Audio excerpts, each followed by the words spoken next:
Hello friends, good morning. Welcome to Safalta Mantra. दोस्तों, आज सुबह की क्लास में एक बार फिर से आप सभी लोगों का बहुत बहुत स्वागत है। और इस क्लास में हम लोग कवर करते हैं डेली के सभी इंपॉर्टेंट क्वेश्चंस जो कि आपके करंट अफेयर से संबंधित हैं, किसी भी एग्जाम में पूछे जा सकते हैं। तो दोस्तों, ये आपके मेनली सुपर टेट के लिए बहुत ही इंपॉर्टेंट क्वेश्चंस हैं। अन्य एग्जाम्स में भी करंट अफेयर बहुत ही मेन रोल अदा करता है, तो इन सभी क्वेश्चंस को जरूर देखेगा।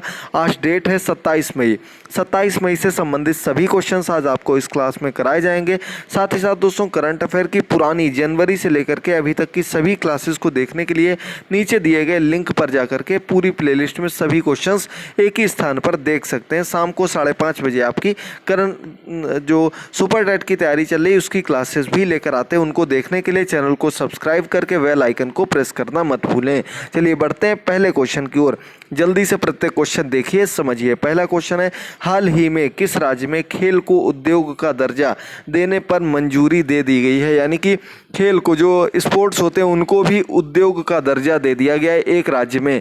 और ये क्यों दिया गया है? तो दोस्तों, इसका मुख्य उद्देश्य है लोगों को या अलग अलग व्यापारियों को, व्यवसाय को उस राज्य से जोड़ने के लिए, उस राज्य को ने अपनी ओर आकर्षित करने के लिए इस प्रकार की योजना का शुभारंभ किया। और खेल को उद्योग से जोड़ना है, ये पहला ऐसा राज्य बना है पूरे देश का जहां पर ऐसा किया जा रहा। राज्य का नाम है दोस्तों मिजोरम। इसका आपका डी नंबर ऑप्शन सही हो जाएगा। वहाँ के खेल मंत्री जी के द्वारा हाल ही में खेल को उद्योग का दर्जा दे दिया गया, जो कि पहला राज्य बना। इसलिए बहुत इंपॉर्टेंट क्वेश्चन है दोस्तों।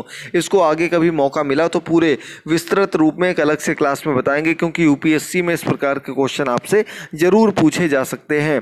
आगे बढ़ते हैं क्वेश्चन नंबर 2 पर। हाल ही में किस देश की टेनिस स्टार जेमी हैम्पटन ने प्रोफेशनल टेनिस से संन्यास की घोषणा कर दी है? तो दोस्तों, जेमी हैम्पटन ये एक टेनिस खिलाड़ी थी और इन्होंने हाल ही में अपने प्रोफेशनल टेनिस से पूर्ण रूप से संन्यास ले लिया है। हालांकि कुछ चोटों की वजह से 2015 से ये ज़्यादा नहीं खेल पाई और उसके बाद इन्होंने अभी हाल ही में अपने खेल के कैरियर से संन्यास ले लिया है। ये किस राज्य, किस देश से संबंधित है, ये आप लोगों को बताना है। तो दोस्तों, 5 बार की ये खिताब विजेता हैं टेनिस की और ये अमेरिका से बिलोंग करती हैं, अमेरिका से संबंधित है। इसका आपका 2 नंबर क्वेश्चन का सी ऑप्शन बिल्कुल सही हो जाएगा। चलिए अब हम लोग बढ़ेंगे क्वेश्चन नंबर 3 की ओर। तो अगला क्वेश्चन है, फिनटेक स्टार्टअप जैगल ने छोटे और मध्यम उद्यमों और स्टार्टअप्स के लिए नए भुगतान समाधान शुरू करने के लिए किस पेमेंट तकनीक के साथ हाथ मिलाया है? तो दोस्तों, अब पूरी दुनिया जहां ऑनलाइन की ओर जा रही, डिजिटल की ओर जा रही है, तो ज़्यादातर सभी कंपनीज, जहां तक जितने भी स्टार्टअप्स हैं, वो भी अब पूरा अपना कारोबार डिजिटल की ओर ले जाना शुरू कर दिए हैं। यानी कि चाहे वो आपका ऑनलाइन पेमेंट कराने का जरिया हो या फिर खुद पेमेंट करने का जरिया हो, सब कुछ अब ऑनलाइन तरीके से चल रहा है। इसी ऑनलाइन तरीके के अंतर्गत एक पेमेंट टेक्निक आती है जिसके अंतर्गत आप अपने जो नए स्टार्टअप्स हैं, MSME यानी कि जो लघु और मध्यम उद्योग हैं, उनको कैसे लाभ पहुंचाया जा सके, नए भुगतान के तरीके कैसे मिल सकें, इसको लेकर एक स्टार्टअप कंपनी है जैगल। इसने हाल ही में वीज़ा के साथ हाथ मिलाया। वीज़ा ये एक इंटरनेशनल कार्ड की कंपनी है जो कि ऑनलाइन पेमेंट के अलग अलग प्रोसेसेस, अलग अलग तकनीकी प्रदान करती है। तो इसने इस जैगल कंपनी के साथ हाथ मिलाया है। किस लिए? MSME यानी कि जो लघु मध्यम उद्योग हैं, स्टार्टअप्स हैं, उनको नए भुगतान के लिए नए नए तरीके समाधान उपलब्ध कराए जा सकें। चलिए आगे बढ़ते हैं क्वेश्चन नंबर 4 की ओर। तो अगला क्वेश्चन है, हाल ही में किस देश ने अपने पहले मानव रहित ड्रोन हेलीकॉप्टर का परीक्षण किया है? अभी तक आपने ड्रोन कैमरे देखे होंगे, छोटे छोटे ड्रोन्स देखे होंगे, लेकिन ड्रोन हेलीकॉप्टर नहीं देखा होगा। सबसे पहले समझिए ड्रोन हेलीकॉप्टर होता क्या है या ड्रोन से क्या मतलब है। तो दोस्तों, ये एक ऐसा डिवाइस होता है जिसे हम नीचे बैठकर, यानी कि बिना हवा में जाए नीचे बैठकर रिमोट कंट्रोल के माध्यम से हवा में उड़ा सकते हैं। इसके माध्यम से मेनली जो सबसे ज़्यादा कार्य किया जाता है वो जासूसी का कार्य किया जाता है। और क्योंकि कोई भी मानव ना बैठे होने की वजह से इसमें कोई क्षति भी नहीं होती, किसी प्रकार की मानवीय क्षति का नुकसान नहीं झेलना पड़ता है।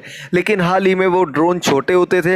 एक नया ड्रोन जो कि हेलीकॉप्टर के आकार का हेलीकॉप्टर तैयार किया है, ऐसा करने वाला देश है चीन। इसका आपका ए नंबर ऑप्शन सही हो जाएगा। हाल ही में हमने आपको बताया था कि चीन के रक्षा बजट में भी उसने काफ़ी इजाफा कर दिया। भारत का लगभग 3 गुने से भी अधिक का उसका रक्षा बजट है और उसने ही हाल ही में मानव रहित ड्रोन हेलीकॉप्टर तैयार किया है। इसकी सबसे सबसे बड़ी खासियत ये कि ये बिना किसी को ले जाए ही, बिना किसी के लगभग 500 किलो से अधिक के वजन को 500 केजी से अधिक के वजन को अपने साथ ले जा सकता है। ये सबसे महत्वपूर्ण बात है।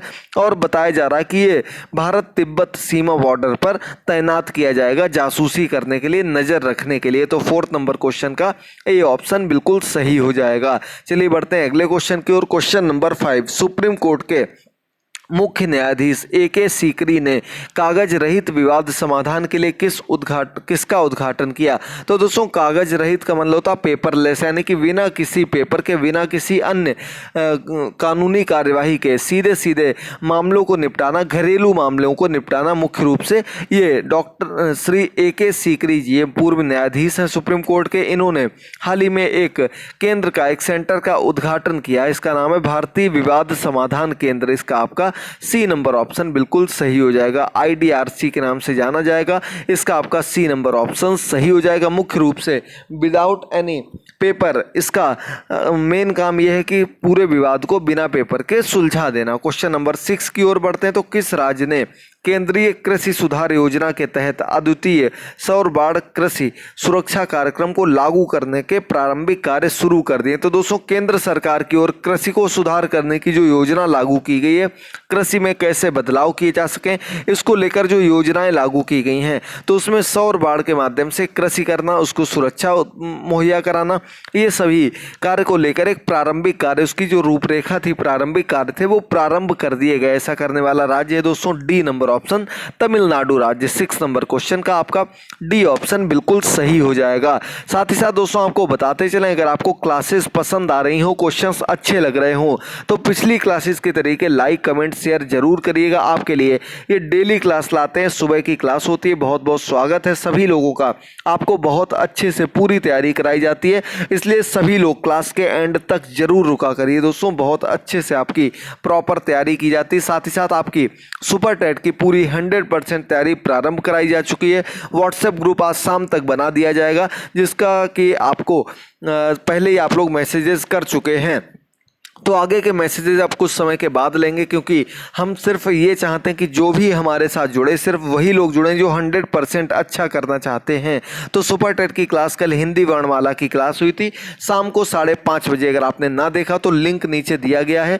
कल की करंट अफेयर का लिंक भी कमेंट बॉक्स में दिया गया है, वहाँ पर जाकर इन क्लासेस को जरूर देखिए और अधिक से अधिक शेयर करिए। क्वेश्चन नंबर 7 है, इंटरनेशनल ओलंपिक समिति जो है, अंतर्राष्ट्रीय ओलंपिक समिति IOC के नाम से जानी जाती है, ने खेलों और शारीरिक गतिविधियों के माध्यम से स्वास्थ्य को बढ़ावा देने के लिए किस अंतर्राष्ट्रीय संगठन के साथ समझौता किया है?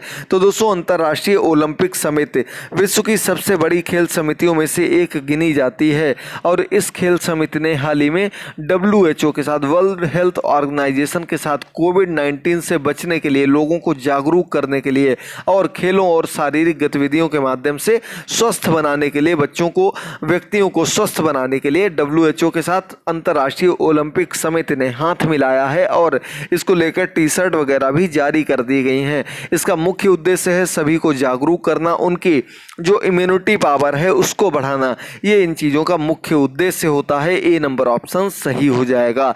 चलिए बढ़ते हैं हम लोग क्वेश्चन नंबर 8 की ओर। किस राष्ट्रीय सुरक्षा संस्था ने सांस लेने में सक्षम नवरक्षक PPE किट को विकसित किया है? PPE किट के बारे में आपको पहले बहुत बार बहुत अच्छे से बता चुके हैं। तो दोस्तों, बता दें आपको, PPE किट जो होती है, इसके माध्यम से कोरोना वायरस से बचा जा सकता है बिना किसी व्यक्ति को छुए हुए, उससे दूर रहते हुए सभी कार्यों को करने के लिए इस PPE किट का प्रयोग किया जाता है। इसमें आपके ग्लव्स हो गए, शूज़ हो गए, इसका जैकेट हो गए, ट्राउज़र हो गए, सभी चीज़ें मुख्य रूप से प्लास्टिक या पॉलीथीन की बनी होती हैं। अब एक नई टेक्निक के माध्यम से सांस लेने में जिसमें आराम रहे, सांस लेने में सक्षम नवरक्षक नाम की एक PPE किट को विकसित किया गया है, और ये किट जो विकसित की गई भारतीय नौसेना के माध्यम से, इंडियन नेवी के माध्यम से इसको विकसित किया गया है। तो 8 नंबर क्वेश्चन का आपका सही आंसर हो जाएगा C नंबर ऑप्शन।